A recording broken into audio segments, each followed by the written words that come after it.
Hi, everyone. It's meteorologist Joe Chaffee on this Friday, and it's going to be a busy Friday from the standpoint of severe weather as we take a look at what the Storm Prediction Center has to offer in terms of its outlook. And this covers the period through tomorrow morning, 8 a.m. And there's a large area of enhanced risk of severe weather from southern Indiana, most of Kentucky, most of the western half of Kentucky, northwestern Tennessee, the northern third of Arkansas, back through Oklahoma, also into southern Missouri, into southern Illinois, with a larger area of slight risk that extends further north from there. And you can see the marginal risk line and where that is. A lot of this area, by the way, has been getting hit hard with thunderstorms the last couple of days. So there are numerous flood watches up for a large chunk of this area from eastern Oklahoma on up through Arkansas, southern Missouri. And the rainfalls are going to be excessive in some of these heavier thunderstorms. So flooding, I think, is certainly another issue, aside from the fact that we're going to see the chance for some severe thunderstorms and possibly even a few tornadoes. We'll see how that plays out as we go through the day. Now, on the satellite loop this morning, we are finally seeing this upper low in the northeast gone. You can barely find it now, and as a result, we had some drier air move in. This is a washed out dead cold front that's moved on through. And when I say a dead cold front, basically what happened is that the air mass ahead of the cold front and the air mass behind the cold front were pretty much the same. So there's nothing to separate the two in making them distinct. The temperature profiles are the same, and in fact, it's actually warmer behind the cold front because you have the sun as opposed to the low clouds and the wind off the ocean. So this is one of these instances where you get a cold front come through, and because of the time of year, it's actually warmer behind it than it is ahead of it. So we're going to see temperatures reaching up into the 80s today from maybe near 80 in New York City, but certainly south and west of New York City, across New Jersey and Pennsylvania. We're going to see temperatures up into the low 80s, and even into southern New England and parts of Long Island, we could see temperatures up to the upper 70s to around 80. Now, here's that severe weather outbreak that's going on for today across the plains and into the middle Mississippi Valley. And this morning, we're seeing, the clouds kind of blowing up already. And when we go to the radar, you'll see how it is pretty busy across Nebraska. We don't see any thunderstorms yet. Maybe a few of them are starting to form in southern Missouri, but certainly you got that kind of comet twist here, that twist signature on the radar. So there's a really good little piece of energy here that the atmosphere is working with. So we're going to see how this plays out later today. Not too much happening in the southwest, in California, but we do see precipitation across northern New Mexico and northern Arizona for a change, and also back up through Wyoming and Montana.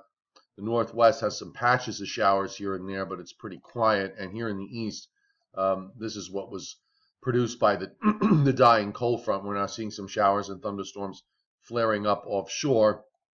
Not much going on at all in the southeastern part of the U.S. Some showers and some heavy downpours coming in off the Gulf of Mexico into South Texas today. But other than that, much of the area across the Gulf states looks rather quiet. So let's take you through what we expect to happen here with regards to our weather. We'll start with the eastern part of the United States. Don't you love it when I roll it backwards in time? It should be so easy to be able to roll ourselves backwards in time just by hitting a key on a keyboard. Maybe one day you'll be able to do that. Who knows? Maybe there'll be an app for that. All right, so here's our GFS run. And all this moisture, by the way, that's shooting out from this storm system that's developing in southwest Texas and heading up into Oklahoma, part of that's going to run up toward us. It's kind of like a warm front, really.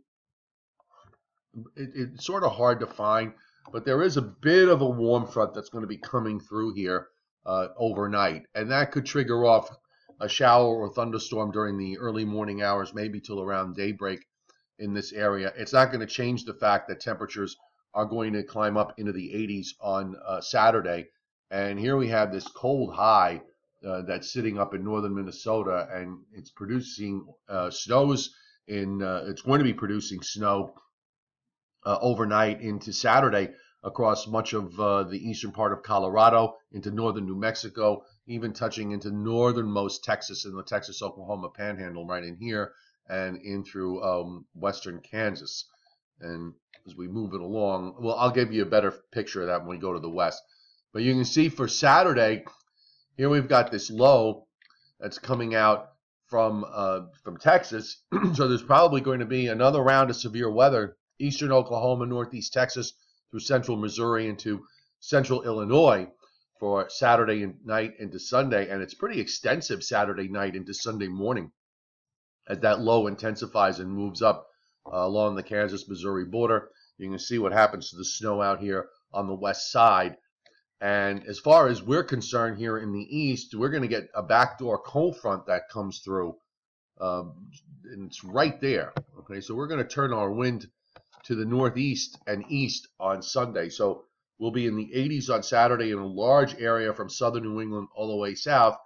On Sunday, take that wind from west to east, and you're going to be at least 20 degrees lower. My big question for Sunday is whether there's going to be, cloud issues, and the GFS does have some measurable light precipitation, so it makes you wonder whether there might be some spotty light rain or drizzle to deal with as far as Sunday's concerned. But then it's back up as a warm front as the low moves up into Iowa and then heads up into northern Wisconsin. So this is now Monday evening.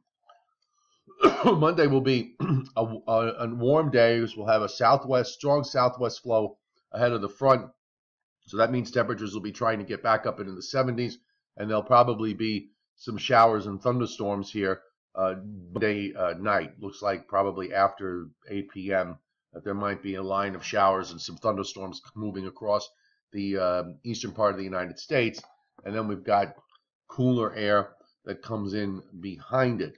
And you can see as we go into Tuesday and Wednesday of next week, we do dry out. Now here comes low pressure that's coming out of the across the Gulf states. This model run is responding. The last two model runs seem to be responding to the very strong blocking that will be going on in the atmosphere. And there's a couple of things that we want to talk about with respect to the blocking, and that is, if it's too strong, it could wind up suppressing everything to the south. I mean, that's always a possibility. And last night's run did that to some degree, and you can see it brings low pressure up the coast later Thursday night into Friday. But this is an eastward shift. We've been seeing these, this kind of southeastward shift in model tracks over the last several runs. Instead of taking a low up the west side of the Appalachians, now wants to take a low up just offshore. And there's always the possibility that this could get suppressed even further south. It also could be where we are in terms of the time frame. Sometimes when you're in that sort of 5 to 7 days out, models kind of back off on things that they were showing earlier, and then they only wind up going back to the original solution to begin with.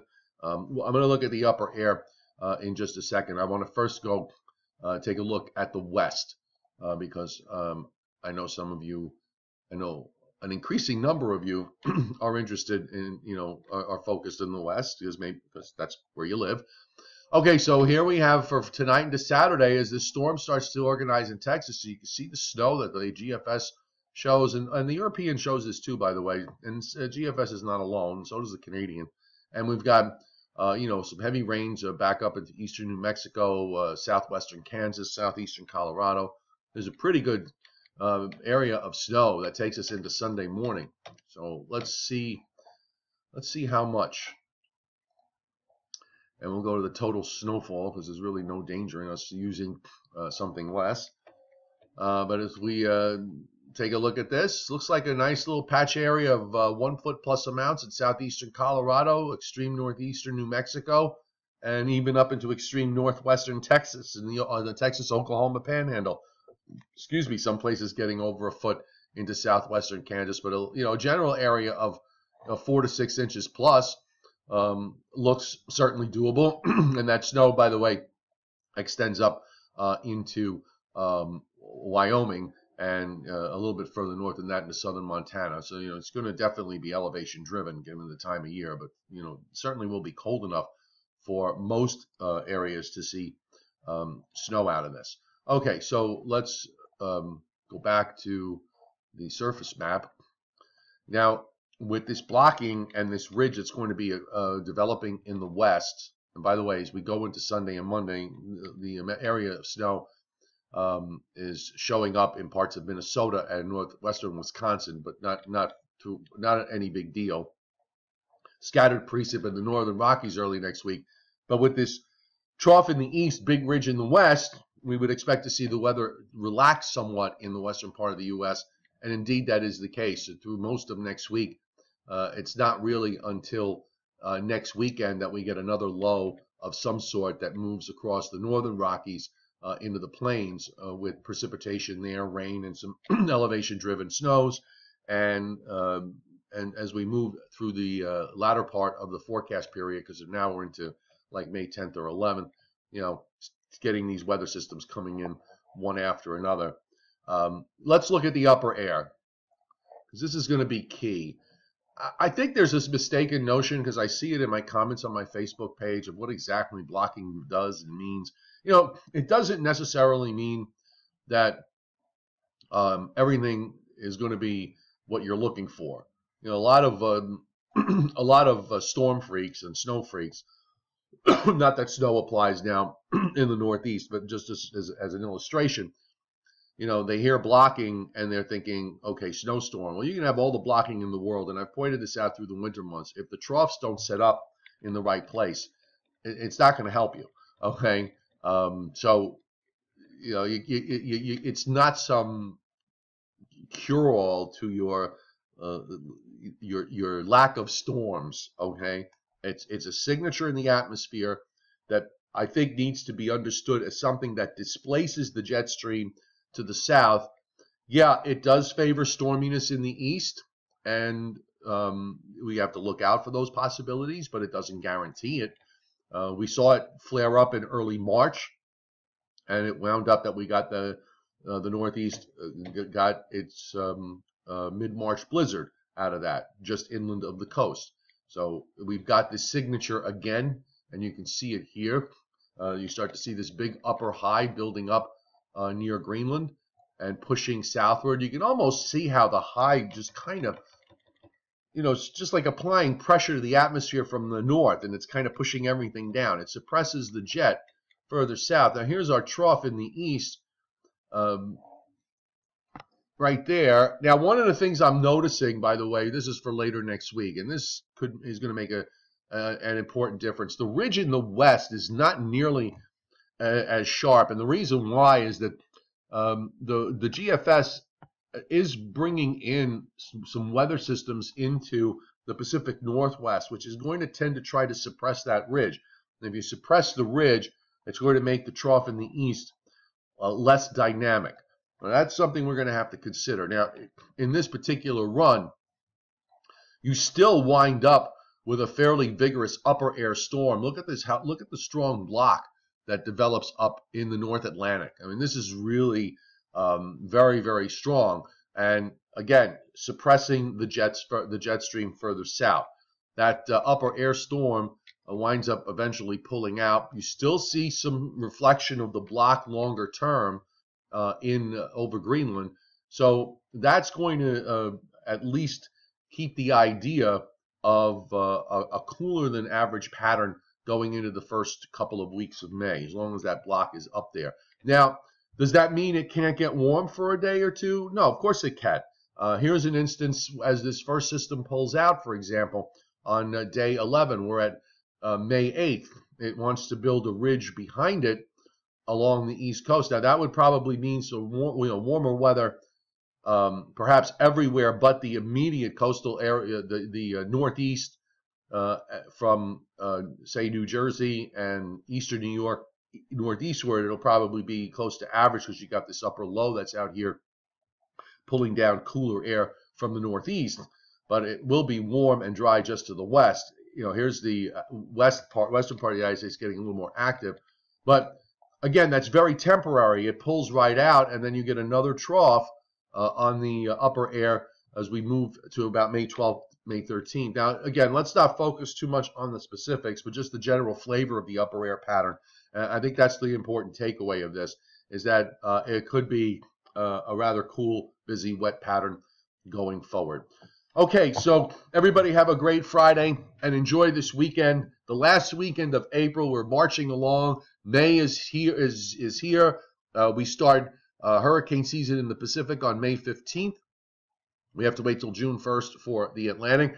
We have, by the way, there has been over the last 10 or so years a tendency for tropical systems to develop on the Atlantic side in the month of May. There's been the odd system here and there, and I think there was one year, not too many years back, where there were actually 2 tropical storms in the month of May. So I'm going to, don't be totally shocked if something were to flare up in May on the Atlantic side. And usually, I mean, if you're going to see something, it's probably going to be down in the Northwest Caribbean. But these Atlantic systems that we saw up here, actually, a couple of them appeared off the southeast coast of the U.S. None of them really did very much, but just very interesting that you could certainly have it this early.